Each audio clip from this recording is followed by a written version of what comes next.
Ladies and gentlemen, please welcome from the Atomic Museum, Mr. Rob McCoy.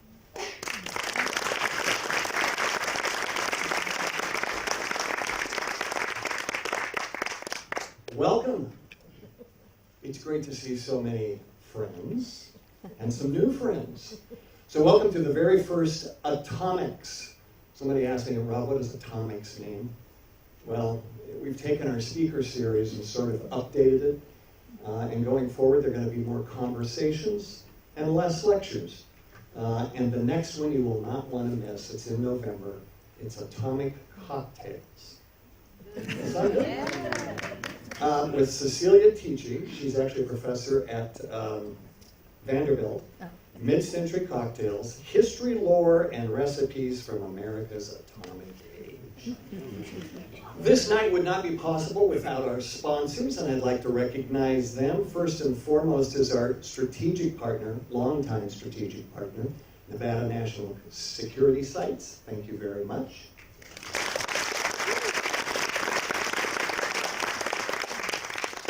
Best-selling author, Robin Carr, Henderson resident, a supporter of the museum, and a great friend. Thank you, Robin.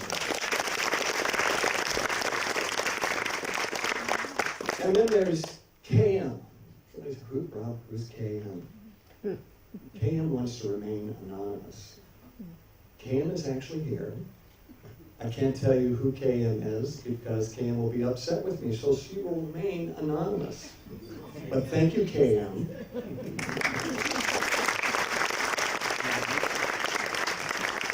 And then I would be remiss if I didn't thank Beverly Rogers and her team for working with us to make this happen. Beverly, thank you so much.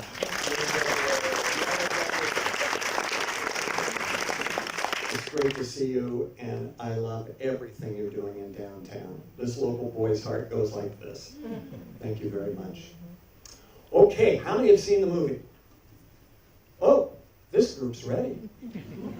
All right, that's good. Get ready. This is going to be a conversation. I'm going to start the conversation, and then we want you to ask questions. So, without further ado, let's get to the main event.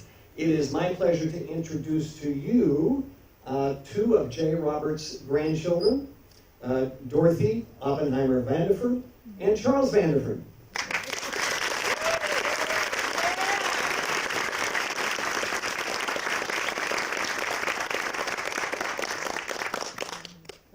That's Charles Oppenheimer Robin.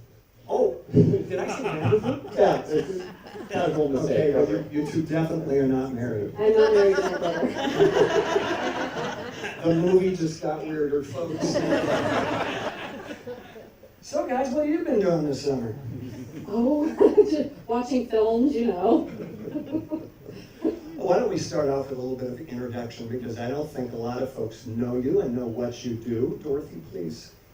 So, yeah, I'm Dorothy Oppenheimer Vanderford, and I am a technical writer, and I do work for NNSS and a contractor to the Department of Energy.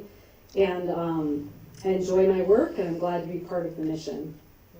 Charles? Yes, I'm Charles Oppenheimer. I've mainly done software work and development and investing in my career, some social impact investing, and right now I'm full-time on the Oppenheimer project, which is representing our family values as a project. And we will be talking about that a little bit later. And you live in the Bay Area. Yes, I live in San Francisco, came to visit Dorothy, the nephews, Brett, and all you people. Nice to meet you. Great. Okay, so let's start off here. What did you think of the movie? I liked it. I thought it was a great movie. I hope everybody here agrees. You know, we were a little worried, what if we didn't like it, how are we going to handle this? But I thought artistically it was really fantastic. I was glad to see the story told, just, you know, about the development of the bomb, the use of the bomb, not in wartime, the testing of it, and the effect of the sort of, for lack of a better word, the trial that my grandfather went through. I was really pleased to see the depictions of those events. Yeah, similar, pleasantly surprised.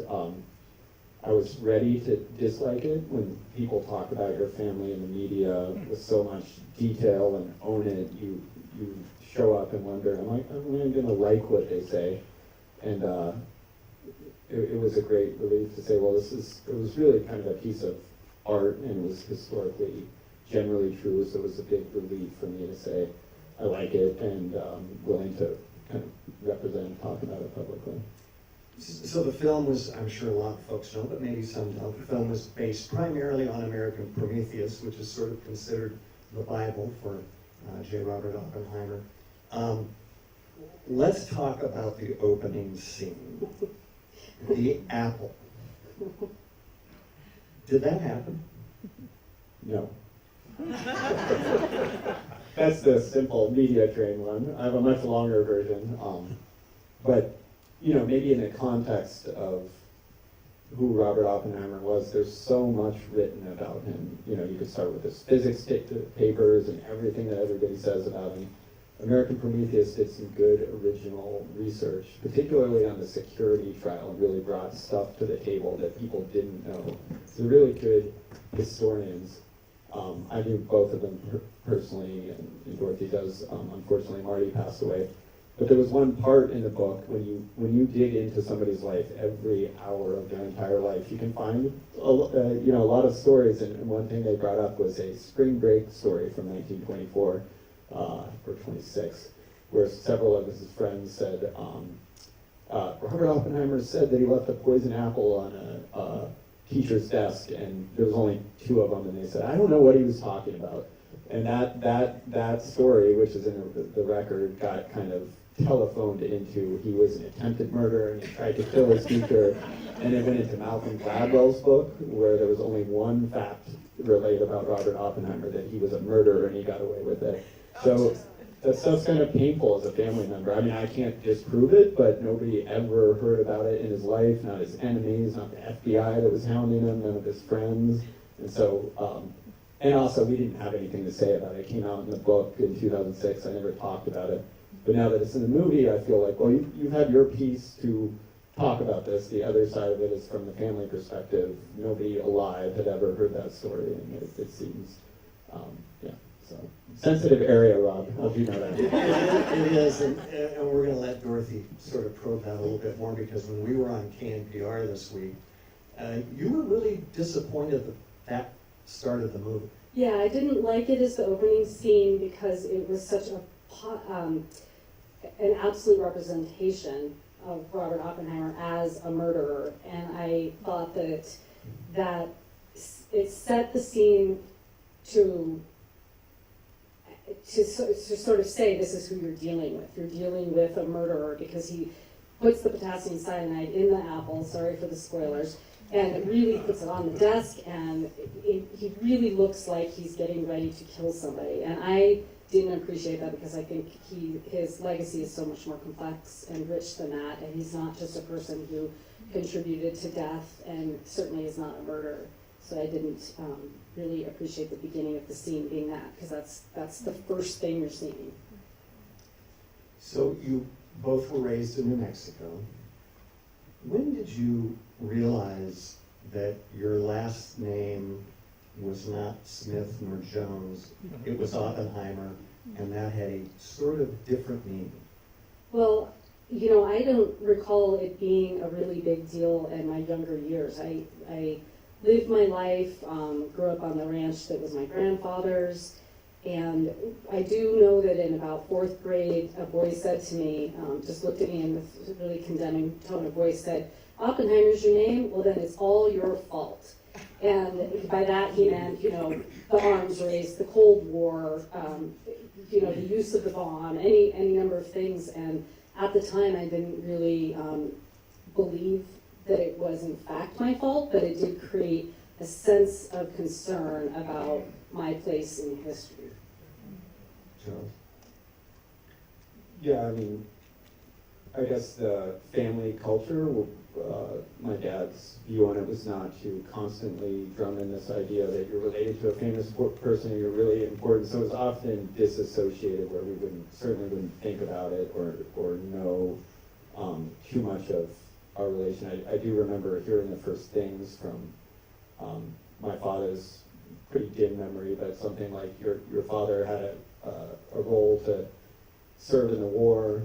He would have been a soldier at that time, but science was his skill, so he used it in the war. And I think that was a result of a question from a friend, like, what's going on with Grandpa? So just things that most kids would hear about your family members. And so in our life, it's not been an overwhelming factor. That's kind of what was modeled and taught for us, and now it's such an overwhelming Except big for thing. now. Can't get away from it, and just kind of embracing it at this point. So your father is, I believe, in his early 80s. He's still with us, and he's living on the ranch in Mexico. What has been his involvement, if any, with any of this? He has not been involved. He keeps even more out of the spotlight than I have done, because I've been really hesitant to put my face and my name out there until now. I really couldn't resist the fame and all the pictures that come with it. Yeah, no. So he isn't really participating, is what I'd say. He, if I recall, obviously he was alive when all of this happened. He sort of went the opposite direction. Yeah, I mean, I think it's pretty overwhelming growing up where he did in New Jersey around all these famous politicians and powerful people, and he's kind of didn't fit in with that. Even in his own family wasn't fitting in perfectly, and so he actually went out to Frank's ranch. Frank Roberts' brother had lost his job for being accused of being a communist and went to a ranch in Colorado. And so my father would go out there in the summers. It was very close with Frank's family, and he loved the outdoors and ranching. And if you give him the option to be around famous, fancy people, he'll say no any day of the week. And He'll go fencing instead. Yeah, that's right. So is it fair to say that he probably does not like that this whole discussion now is happening again? Or has his view with age and time sort of moderated? I think he's really intrigued and sort of a little bit tickled that we're engaging in all this public dialogue. I'd say that part of it. It was kind of always a feeling in the family that if we could use our family name and speak out for things that could help the world, that we should do it. He would often qualify that, but I can't do that. I don't want to speak publicly, but there's definitely been kind of a license when he sees me and Dorothy being more public, speaking about things, and the family values are strong. We always spoke about them a lot in the family. And I don't think that he necessarily thinks it's a whole negative thing. He just avoids the world generally, and that includes this movie. Understandably so.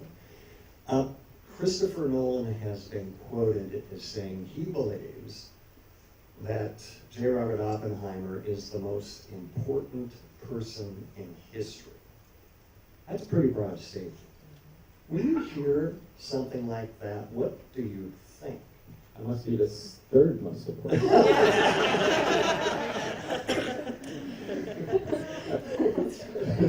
I thought of that because somebody asked me that recently informally. I mean, the substance of what they were dealing with was very important. I mean, it's the survival of our species. It's this process of creating technology that will either kill us all or allow us to survive. So, and Robert Oppenheimer did view it in those terms. He said it in poetic terms. He said humanity's gotten to a place where if we don't unite and get together, we're not going to survive. What I've come to realize is that, it wasn't just that one time of that one nuclear policy. The problems we deal with in 2023, like climate change and pandemics and AI, they're all on a similar trajectory where we make science and technology. We're not going to stop that. We shouldn't necessarily stop that, but how are we going to manage it and how are we going to work together? So that is very important stuff. Putting it on one man, that's a big weight. But Yeah, I mean that's cool. It's a little hard to qualify him as the most important person, but I actually think that the development of the atomic bomb is probably the most important technology development that we've ever seen. So maybe not just one person. It really was a team of people, you know, it wasn't just one person who just happened to be super awesome. The thread through this entire movie that holds it all together is the battle over the security clearance. I told somebody earlier, I said by the end of the movie, I really wanted to kill Robert Downey Jr., who I love as an actor, by the way. He's one of my favorites. But the thing that I realized watching it is nothing's changed in Washington. Everything we saw in that movie and about the battle over the security clearance and all the games that were going on, kind of the same thing that's going on today. I worry about that. I worry about people's ability to speak their mind or engage in a variety of political thought or social thought, and to be condemned for it. That does worry me today. Well, one thing that did change is the government apologized in 2022 and vacated the findings in the security hearing. And thank you. And that was a real surprise. We didn't, actually in the family, we hadn't advocated for that heavily or really at all. That maybe was modeled originally by Robert Oppenheimer, who never complained about it, never said one thing about I've been mistreated. But when the Department of Energy said that that was actually a mistrial and we shouldn't treat our scientists that way, it's kind of a hopeful moment. It was nice for the family, and it also could mean that there's new respect for science, a new era. That's what I'm hoping for. So you did not know your grandfather, and he passed away before you were born. But so you've heard stories throughout the years from your father and other relatives. Was there ever one piece of information that you gleaned about your grandfather that surprised you and you went, this is interesting? That's a tough question. Wow, I didn't see that one coming. I think the one thing my dad says is that he was very warm-hearted and kind, and that he had a close relationship with Kitty. And I find that really heartening and nice to know, and it makes me wish that I knew him, because he just sounds like a kind person. That's what I would answer to that. I might similarly dodge the shocker of a surprise, but the question remains like this much focus on an individual, mostly written by people who never met him, into a biography that then becomes a movie. Is that the real man? Do we know who this person was?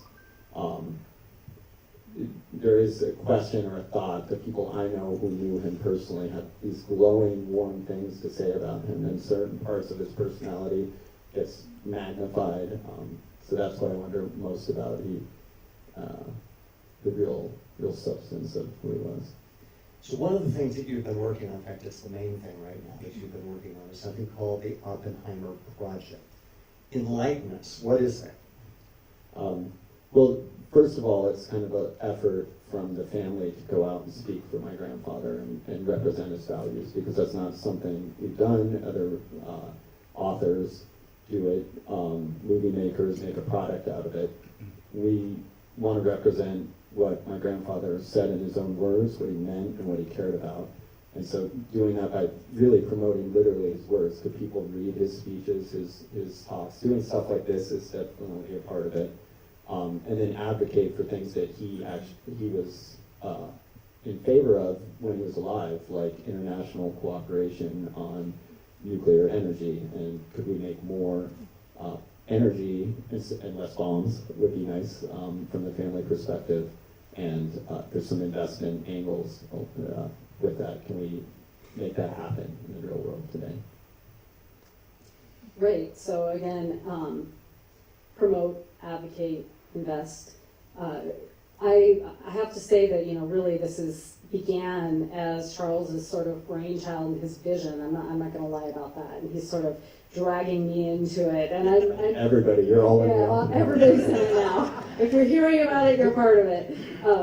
So you know, I like to call it a startup. We're sort of in the beginning stages of it, and you know, we had a really big event showing the movie at San Francisco last weekend, and it was really nice. It was, what did you say, 600 people? Yeah. Yes, something like 600 people showed up to watch the movie. Including Rob. So that's an example. Yeah, I did start the project about 5 years ago and funded it with some, you know, tech stuff. And the idea was, I just think there's something we should do for the family.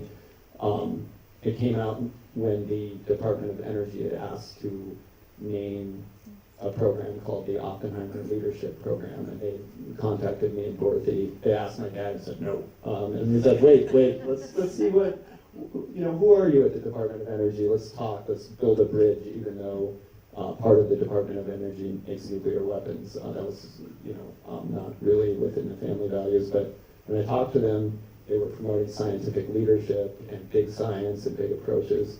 And in giving the permission, I thought, well, we should have some part of the representation in the family. And where could it go? There's a lot of vision, but like the example of last weekend, we invited the Oppenheimer Leadership Program to come to the movie, and they started by saying, well, we might want to send 20 people, and then they called back and they said, how about 100 people? And they got a second theater, and we had a colloquium to talk about the world's biggest problems. And I said, I'll invite some of my friends. So I had about 30, 40 venture capitalists from Silicon Valley come, and it was just like an electric mix in a room when you sit down and talk about how are we going to solve the biggest problem with big science and investment, private sector. I think we could do a lot of things. And I'll have you know that I stood at the table and checked all those people in. And my daughter. Yeah, and the daughters.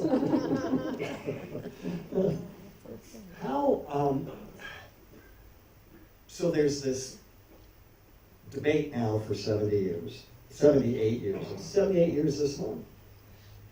Should the United States drop the bomb on Japan, or should it have not dropped the bomb on Japan? You know, you said something very interesting Tuesday at KNPR, and that is the fact that he was a scientist. This was a political decision. It was very interesting.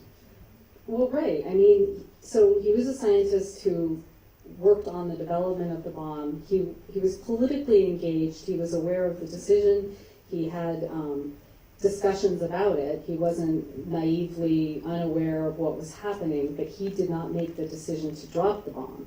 He didn't make the decision to direct the building of the bomb, knowing the outcome in advance of exactly how it would be used. He couldn't have necessarily pictured that it would be used on Japan. The idea, of course, was to use it more against Nazis or something like that. But it was not ultimately his decision to drop it. Yeah, I mean, it's a very difficult thing. War is hell, right? And hopefully we never drop bombs on each other ever again. The context of 1945 meant that the world was constantly dropping bombs on each other all the time, right? Hundreds of thousands of people died in Tokyo air bombing, Dresden, and of course the hundreds of thousands of American soldiers who died. It was all a tragedy. Historical revisionism of somebody today using their current values to say you should have done something in the past. If we're going to do that, I would humbly submit that we don't talk about the dropping of the bomb, but getting into an arms race, which Robert Oppenheimer gave a very clear method of not doing it. So I think it is important to look back in the past, understand the depth and complexity of it, but more importantly, how can we use that insight for what we should do today? And I think that's still on the table. We still have the ability to come together and decide not to drop bombs, make bombs, point them at each other, make more energy with the same type of science. Right.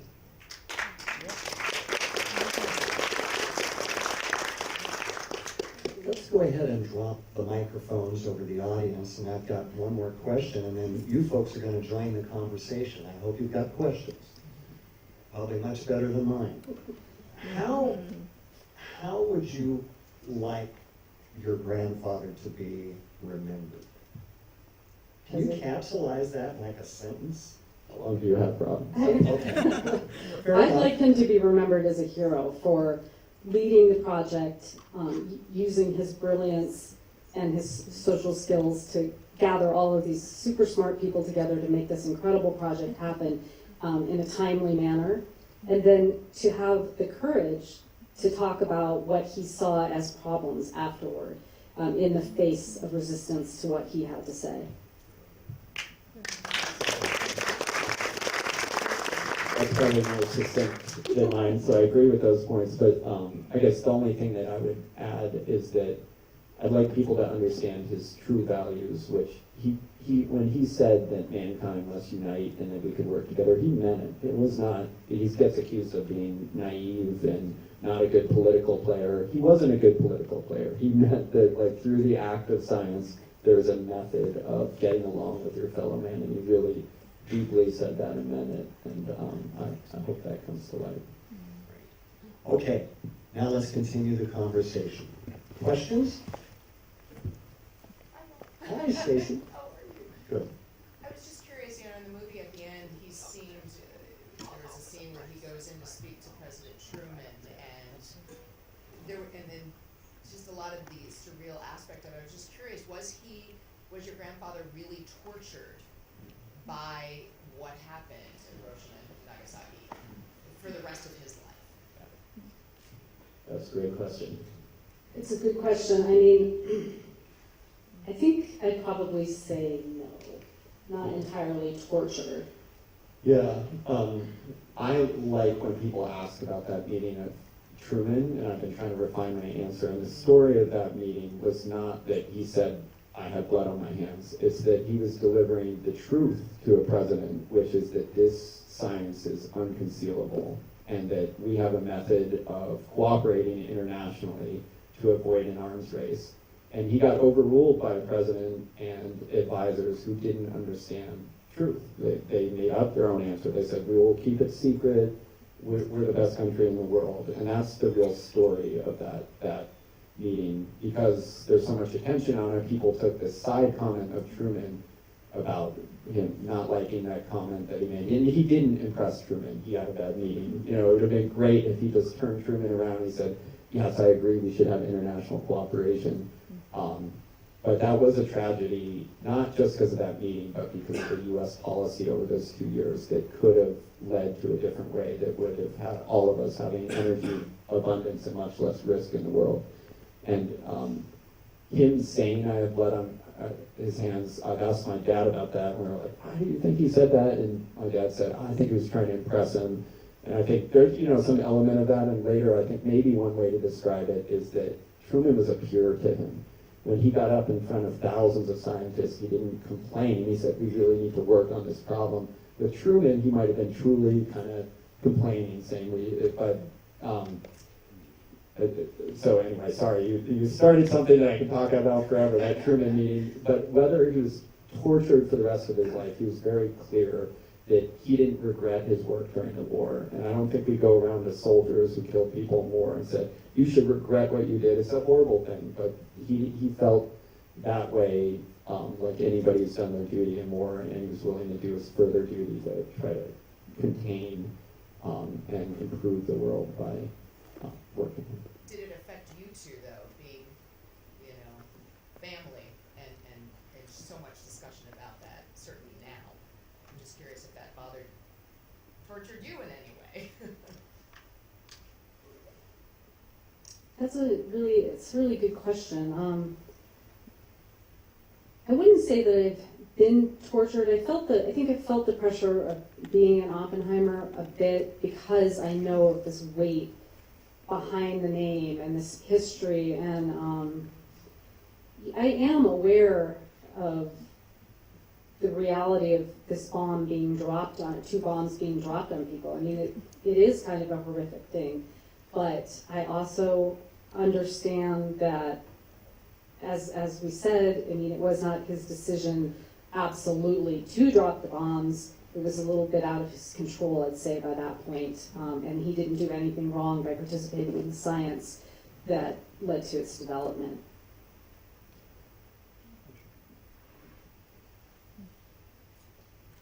Don't be shy. You mentioned the school taunt, and then also the weight of history. So I'm just curious what your thinking and evolution of Oppenheimer's role and over time, how that has evolved. I didn't hear that. I mentioned the You mentioned the schoolboy taunt and the weight. schoolboy taunt. Oh.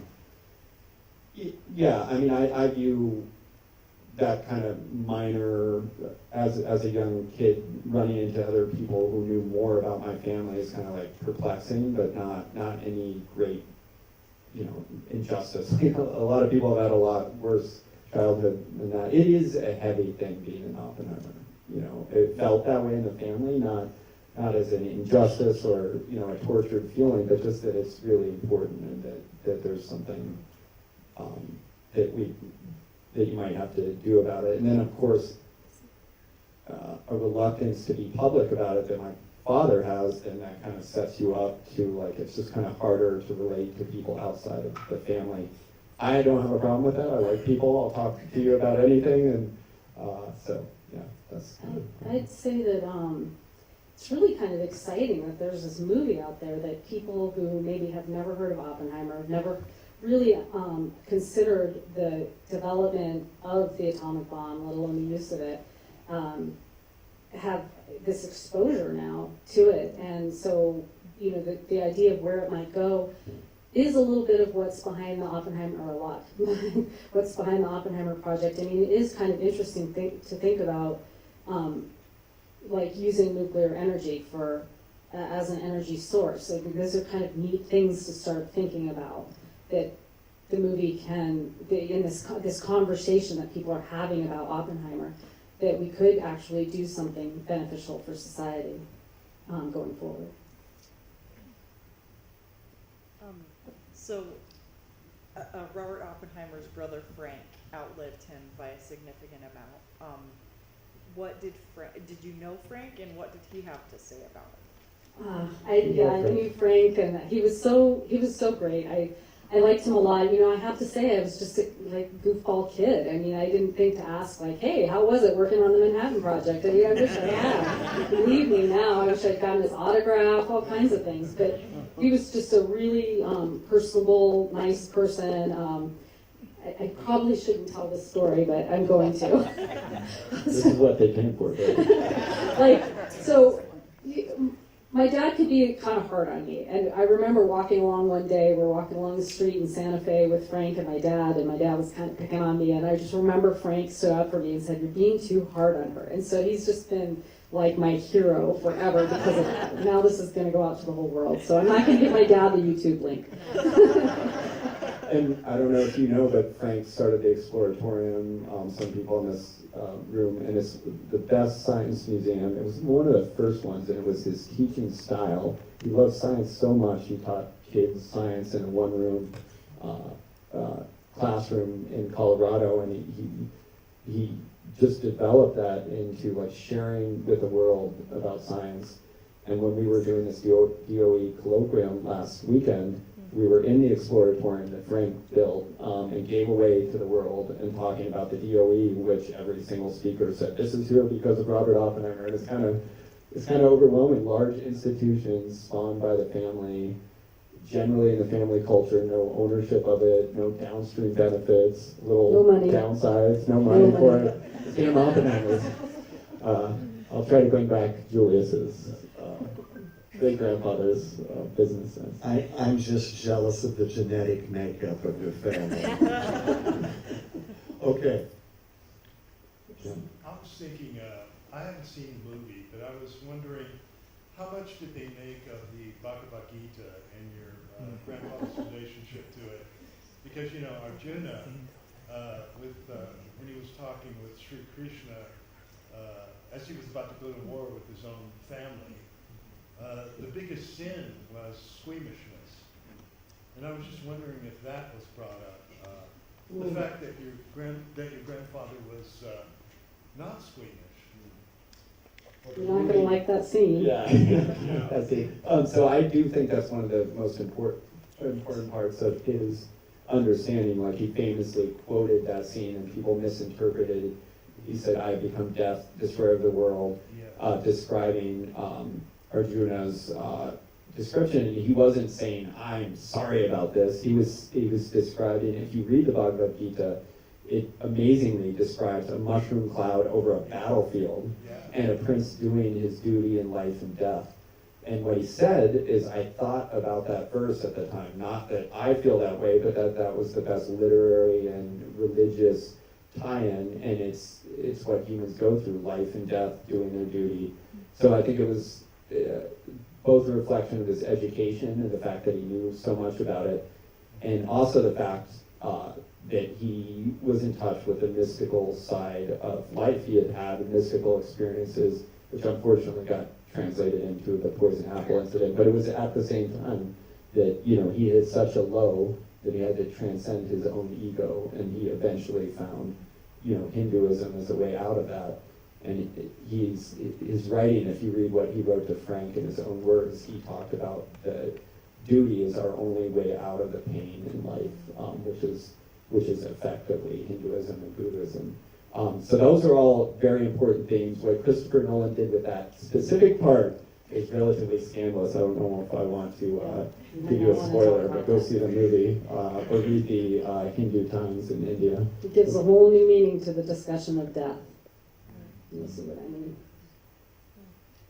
Marty?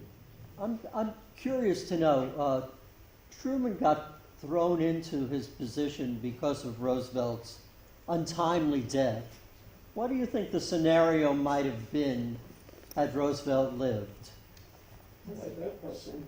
So Roosevelt and Henry Stimson, Secretary of War was his title, were much more versed on it, and they were also really open to this message of the atomic weapons could lead to a scenario of either an arms race in cataclysm or cooperation and potentially transcend war itself. And so Roosevelt was in tune with that and open to it. Stimson was very in tune with it, and Truman, said he didn't like to read reports, is his quote. So I think it really would have been quite different if that had been the scenario.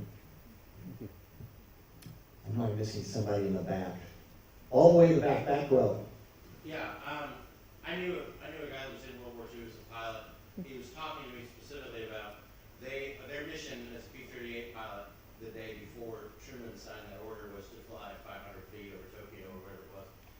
A lot is not really made on the lives that he saved by giving that order, and I think we talk a lot about the negatives, especially with a 2023 lens. Did that change?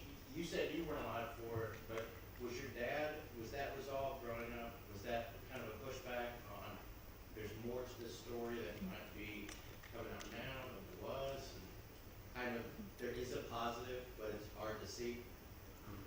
Well, I don't know that we specifically talked a lot about that as a positive, but I've certainly heard that, and recently I've had people send me Facebook messages saying, I just want to thank you for, thank my grandfather, for helping prevent the loss of lives. So I know that is a narrative out there, and that makes me happy, actually.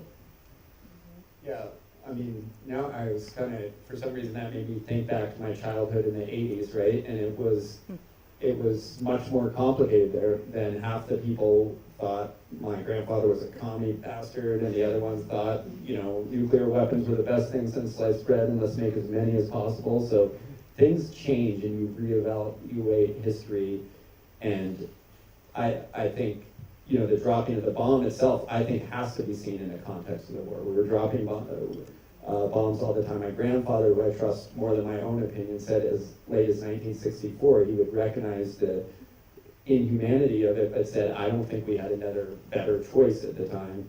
And you can look at the number of people who could have died in ground war, and one example of that is my wife's family.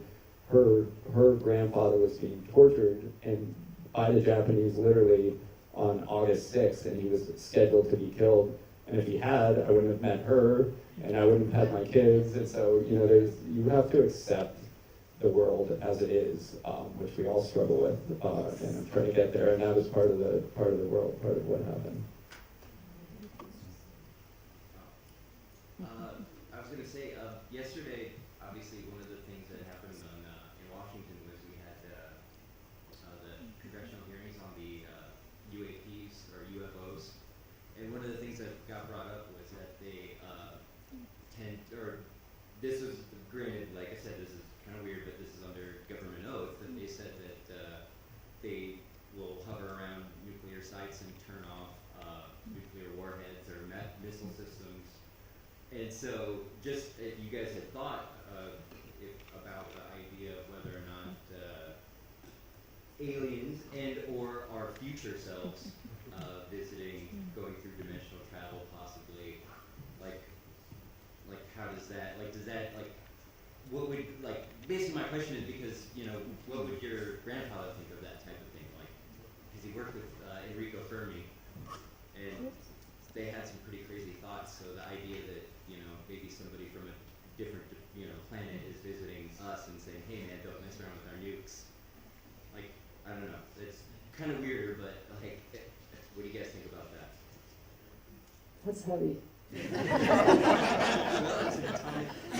You asked if we had thought about it. My short answer is no. I haven't thought about that. I'm a fan of the Fermi paradox, but that's a little more grounded in physics, and I didn't see the hearings. So, you know, Oppenheimer, like a lot of scientists, is very literal. That was, you know, there's like some idea that there's a truth, very measurable truth. So I don't have much more comment than that. For sure. Sorry, I didn't mean to get like too weird into it. But just, like I said, an intelligence greater than ourselves might be hinting at us to like, hey, maybe not mess with this sort of stuff.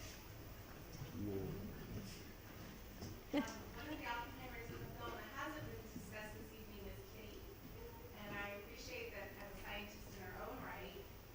Is there any insight that your family might have on what it took for her to make the transition to Los Alamos and the years that were spent there? Well, you know, I appreciate that you're asking about her experience because I often wonder what her experience was, you know, as a woman who was educated and was a scientist and went to the sort of rough and tumble place, although she was tough, right? She'd been through lots of tough things. The main thing that I would say is just that they really she and Robert Oppenheimer had a partnership and really loved each other. I don't have a lot of specific insights to her experience. I'm sorry, I don't know why it's making noise. To her experience in Los Alamos. I unfortunately also read in the biographies, you know, and what they have to say about it, and I don't have a whole lot to add, but I'm glad that people are acknowledging that, you know, she was a scientist and that it can be hard to live in this sort of put together town suddenly remote from everyone. Thank you for asking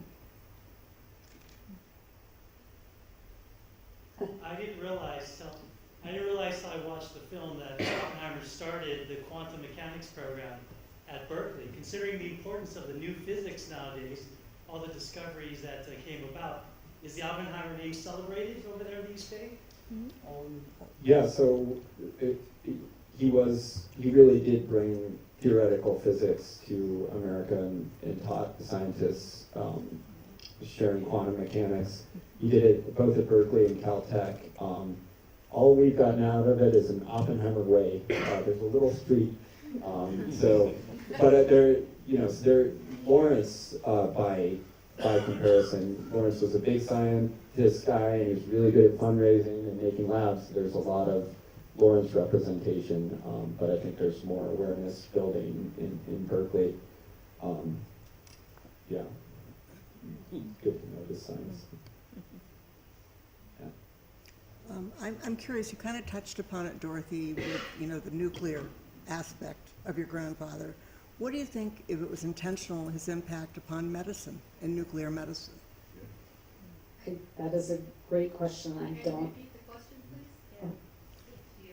Oh, in the impact that J. Robert had on nuclear medicine. So Dorothy was about to say, I don't know. I don't which is fair. You don't have to know everything. I don't either.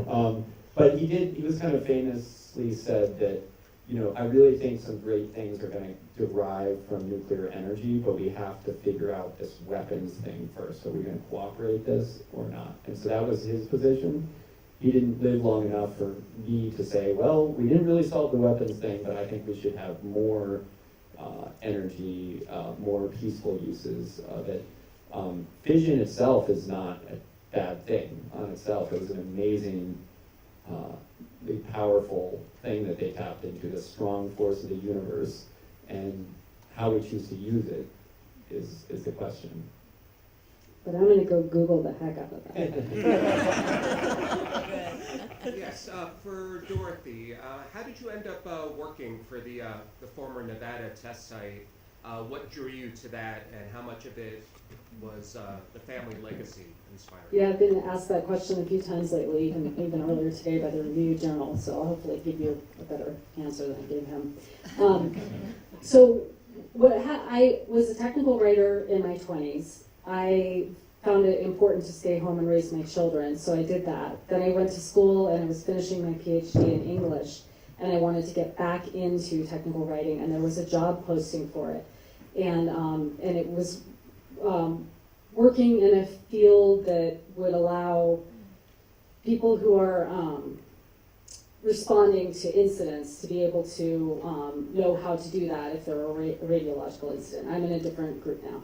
And I thought it was a really neat way. I felt like I was going to give back, is what it felt like. Like I was going to give back to this sort of world of nuclear energy that exists and has to be dealt with, right? We can't just say, oh, I wish we just didn't have any nuclear bombs. I wish that we had no worries about a dirty bomb going off, no radiological concerns. I mean, that's not the reality. And so I thought, I can go do this job and be sort of giving back on the other side of the legacy. So it was a combination of, hey, here's a tech writer job, perfect, and also, wow, I'm also going to be participating, working to a degree with the Department of Energy. I thought that was pretty cool. By the way, Dorothy has her doctorate from UNLV.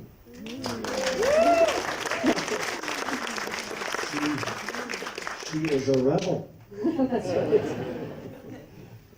Where to that? Joe? First off, thank you so much for coming out and doing this. It's been great to listen to you talk about your grandfather. And I did have a couple questions. The first was a follow-up about your grandmother, Kitty. Of course, the film focuses on her as well. But since watching the film and knowing this event is coming up, one of the ones I really wanted to ask was, what were your thoughts on her depiction in the film? Yeah. She doesn't get as much screen time, but at the same time, I was just kind of curious, based on the stories you've heard, what are your thoughts on her? Well, it's hard to watch the depiction of her as a drinker, right? But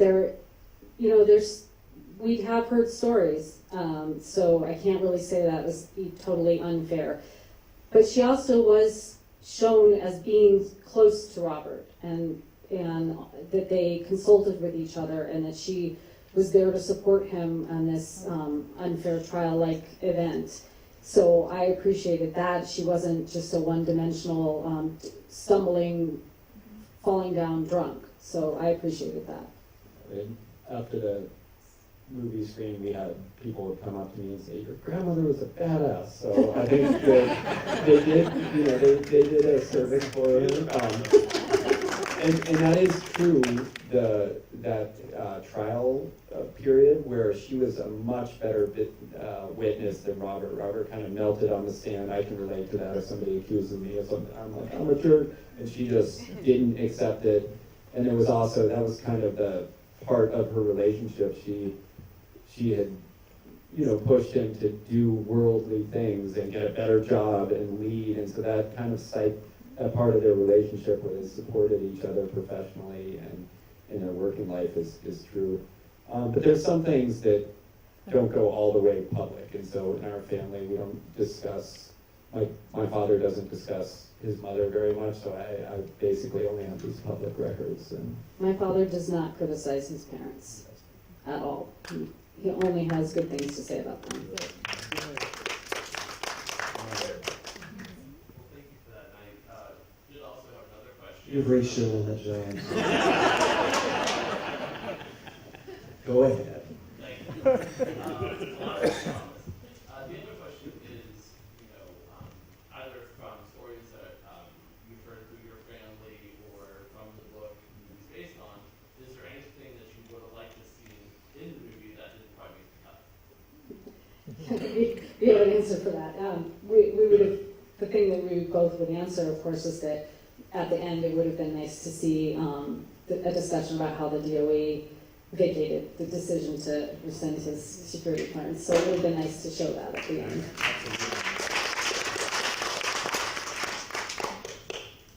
Yes, you guys mentioned earlier about your family values.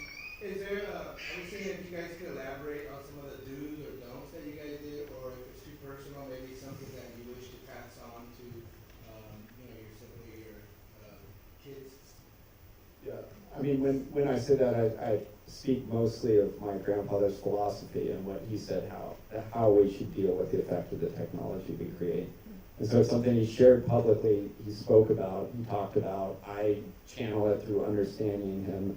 I also heard it as a child.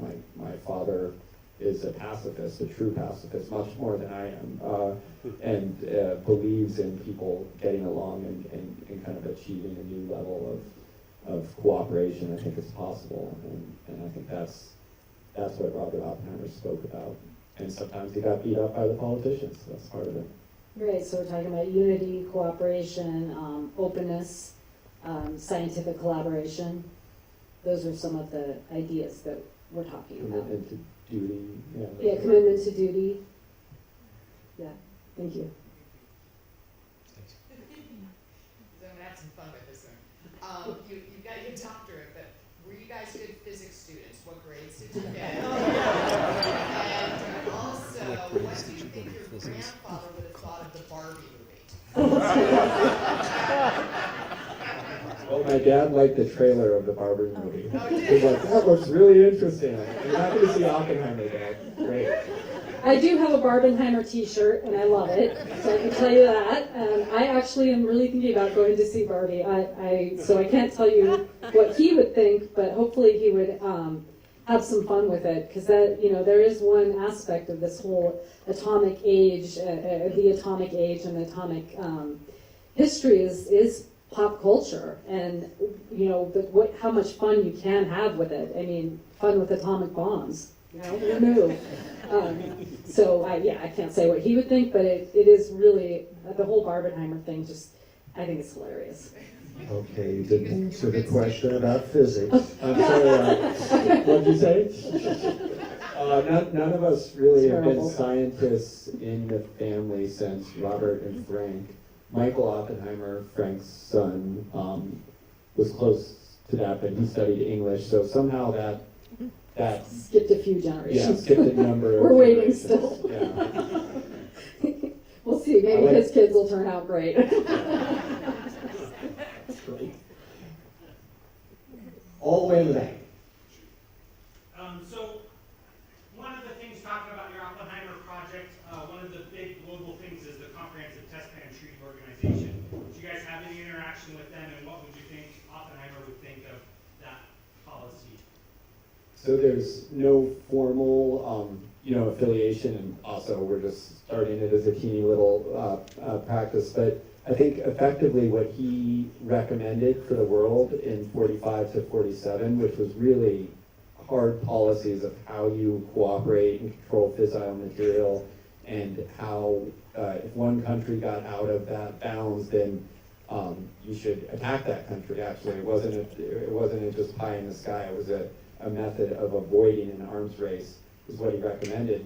What happened in the country is we got into an arms race, and built bigger and bigger bombs, and everybody else did it, and now we've actually implemented the same policies that he and his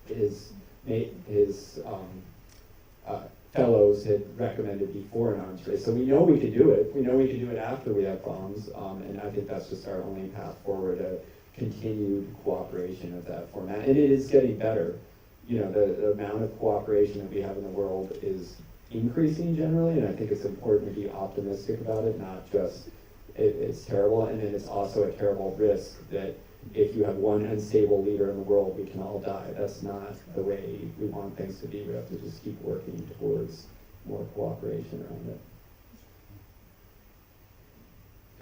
it. Was there a moment, a scene in the movie where you had a swell of emotion and went, wow, that was my grandfather? I think, yeah, I mean, I think actually the explosion scene really did it for me. I was like, wow, it made this thing happen. It is incredible. So for me, that's what I would say. For me, it was definitely the ending. The ending is so strong of a movie, and just devastating view of vapor trails of effectively an apocalypse. And even though I watched it once and knew it was coming, the second time when we had invited 500 people there, it was just overwhelming for me. Like, that's not what we want the end of the world to be, but it could be 30 minutes from now. And that kind of weight is something that, you know, is part of the family. I know I already asked your question, but we have been talking about it. I'm sorry, we got you.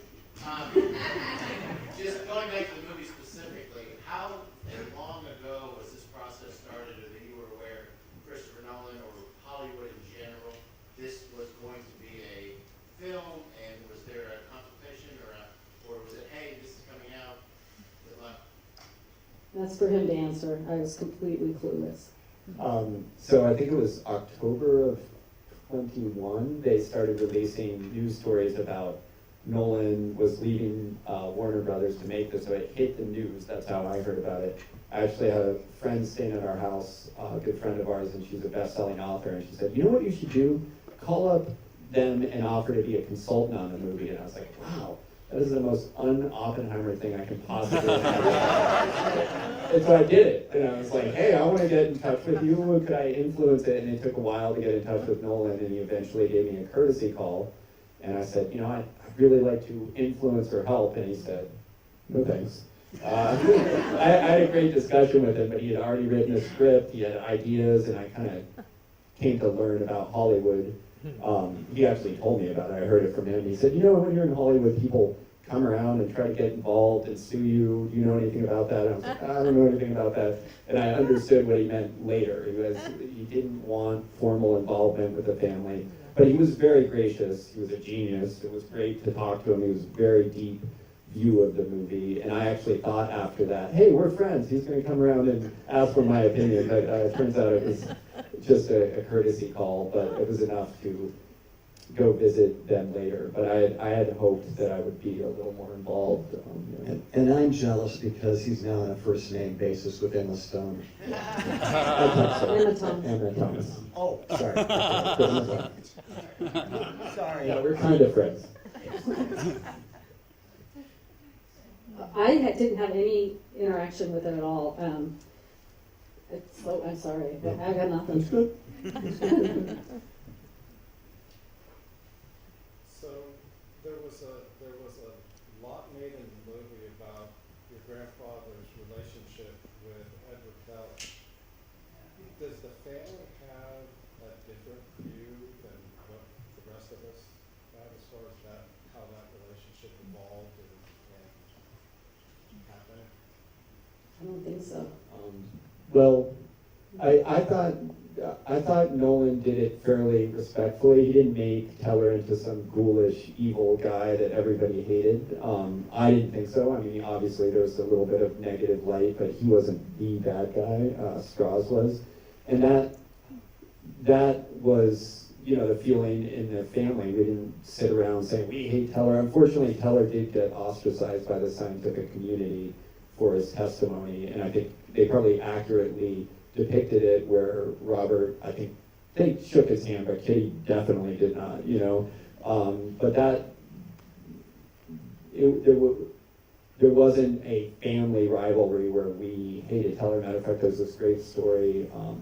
I won't tell you all the details, but basically, in Princeton, a student had come in and needed a lot of help, and Robert, this is right after the trial, maybe 6 months or something, said, I'll help you out, student, calls up Teller and says, I have a student here, he needs help in your university, and Edward says, okay, I'll get him in, and how's it going, how's the family, and they hung up, and the student's like, wait, I thought these guys were enemies. So there were scientific peers, there was some, you know, problems under the bridge, but I don't think in the family, it wasn't anything I ever heard about, like Teller's an enemy or anything.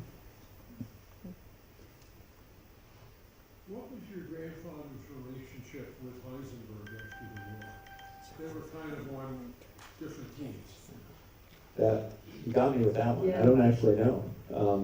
After the war, Heisenberg's story is really interesting. I was listening to it, how he came up with the uncertainty principle, and they certainly know each other, but I'm not sure what happened after the war. There's this great play called Copenhagen where they're trying to interpret what Niels Bohr and Heisenberg were talking about in this period during World War II, and they're kind of dancing around like, is Heisenberg really going for it? And Bohr doesn't want to give away the thing, but those are just matters of historical record, not that I know from a family perspective. I will be Googling that too. Any other questions? Yeah. Okay. As regards the human impact and also the relationship with the governments, what sort of advice do you think Julian would give for physics students right now? More physics, maybe? I mean, he stood by that. He loved science. He believed doing science turns over to mankind the most possible tools to do the best that you can. And he was never, never apologized for that. I read one take on Twitter, so it's got to be true. That, that was not a movie that inspired a generation of physicists, was this guy on Twitter's take, pretty famous guy. And I hope he's wrong, I hope that more people study science and believe in the better parts of it. Yeah, I mean, he would advocate for open discussion for physicists and science students and scientific people and the sharing of information. So he'd continue to advocate for that. What are you going to wear to the Oscars, Dorothy? We are not invited. That's one thing I learned about Hollywood. Like, this is a product made about our family. We don't own it. We're not involved in it unless we show up to nice people like Rob to discuss our family. That's our family. That's their product. But So. we did get an agent, and we're hoping to make a lot of money at some point. I'll let you know when that happens. Couple more questions, yes. This is a whimsical and somewhat ghoulish question, but look into your crystal ball and tell us, what year will the next nuclear bomb explode? Ooh.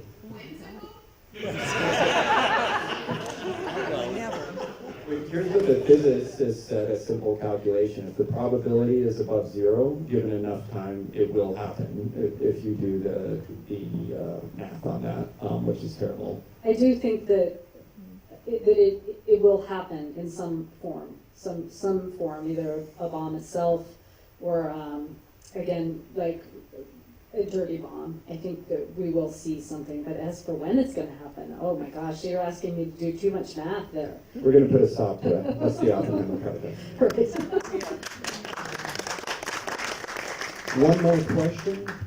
One more? Yes. What did you think of the cast?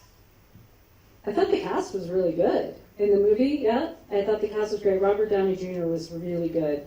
And I love the twist, how he, at the beginning, I'm sorry for the spoiler, but how at the start of the show, he seemed like he was a good guy. Yeah. I just love that. And actually, really, it was really disconcerting for me. I thought, what are they doing here? How did they get this story so wrong? And then there was a twist, and we could see what was really going on. So he was fantastic, and Cillian Murphy was just completely fine.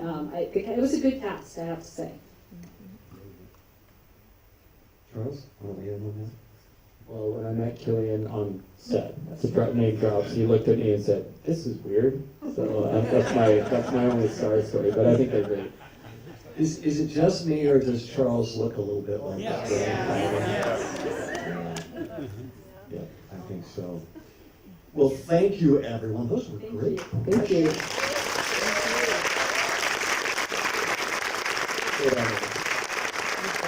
We'll be here every night, Thursday.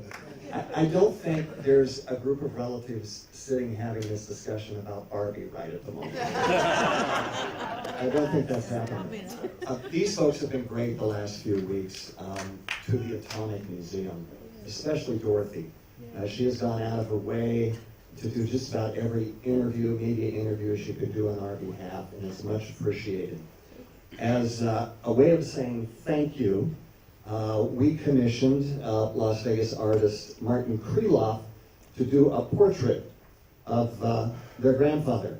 And this portrait is going to stay in the museum for a time, and then it will be given to you folks. And I'd like to have Marty come right now and unveil this and say a few words.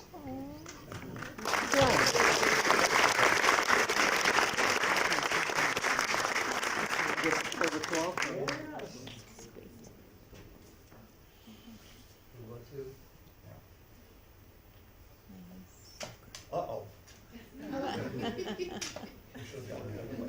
You guys practice this? No. This is one of the photos, actually, this is one of the photos supplied by Dorothy. It's one of their family photos and one of their favorites. Marty? Just briefly, I want to say thank you to Rob for believing in me and for, I guess 6 or 7 weeks ago, contacting me and asking me if I would be able to do a portrait of J. Robert Oppenheimer, who I've always thought of as a great American hero. And your belief in me has been encouraging throughout the years, and thank you, Rob. The other thing I'd like to mention to you is that I don't know how many of you are familiar with the process of creating a portrait, but you use many photographs, if you can, to a sitting with the person. And Dorothy was kind enough to submit 11 photographs that she particularly liked of her grandfather, but with a great note that said, but let the artist be the final decision maker if there are other photos that he likes. And I've seldom, as I wrote to Rob, seen someone as gracious in handling that kind of situation. Thank you, Dorothy.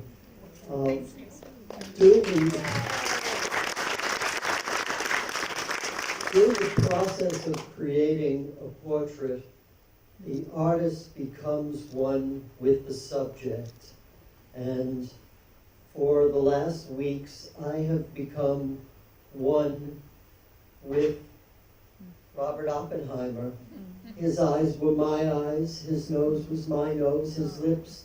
I can't read someone's mind or their emotions, but you can read their features, and they become emotionally your features. And it's been a hell of a ride and a most gratifying experience. Thank you all very much for making this happen, and I hope you enjoy this as much as I enjoyed and had a wonderful time creating it.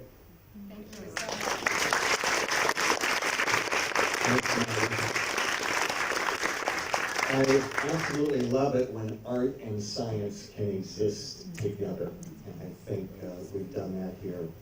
Thank you once again. Remember, November 9th, Atomic Cocktails. We will have a location for you. It's not going to be at the museum. It's going to be, I think, in a really fun place. And that will be our second Atomics, and I hope to see all of you there. Thanks once again. Have a great evening. Thank you.